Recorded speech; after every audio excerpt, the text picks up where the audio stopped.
Inaugurata domenica 24 luglio la 50ª festa del pomodoro di Cappella di Scorzè.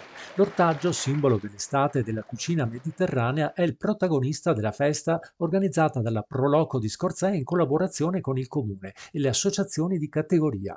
Tra le autorità presenti, accompagnate dalla banda Gruppo Musicale Mogliano Veneto, anche il sindaco di Zero Branco Luca Durighetto e il consigliere di Santa Maria di Sala Mattia Pittarello.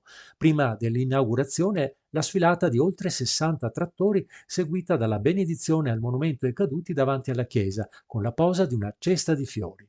Il nostro comune, che è limitrofo proprio a quello di Scorzè, ha molti tratti in comune e le persone stesse vivono i nostri territori in maniera fluida, come si dice adesso, e quindi è non solo doveroso, ma anche bello e piacevole rincontrare i colleghi e i sindaci, ma anche conoscere il territorio e i prodotti che il territorio produce. Siamo sempre contenti di partecipare a questi eventi che promuovono il territorio, quelli che sono i nostri punti forti, e insomma sono molto contento di essere qua a rappresentare Santa Maria di Sala e questa bellissima festa.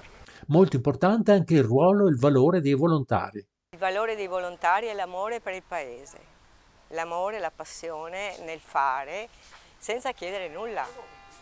Di conseguenza arrivare a degli obiettivi di risultato di fare una festa paesana, una sagra del pomodoro che è ormai dal 1972 e loro ci tengono molto, di conseguenza si prosegue, si lavora anche con tanto amore e armonia. Ci hanno tenuto tanto, hanno lavorato tanto, hanno creato le condizioni perché la gente possa stare tranquilla in questo contesto e siamo arrivati ad inaugurare la festa. Senza di loro non avremmo potuto far niente. La tradizione del pomodoro di Cappella nasce già nel dopoguerra.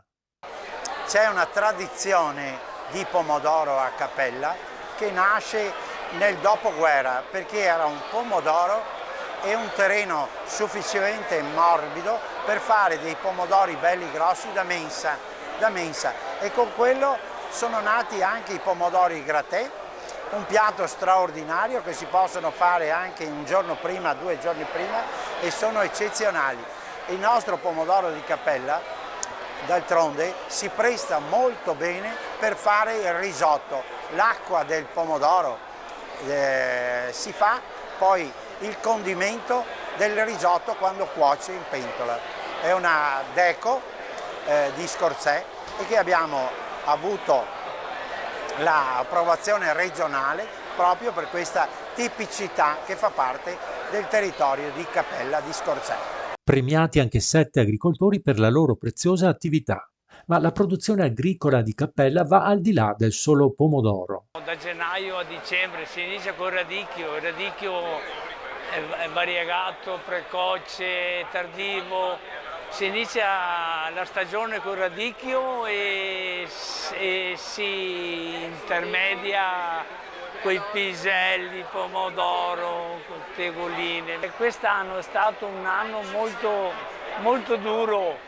Però grazie al cielo noi qua con quei pozzi riusciamo a difendersi abbastanza bene perché abbiamo una zona che ci permette di fare sempre il meglio.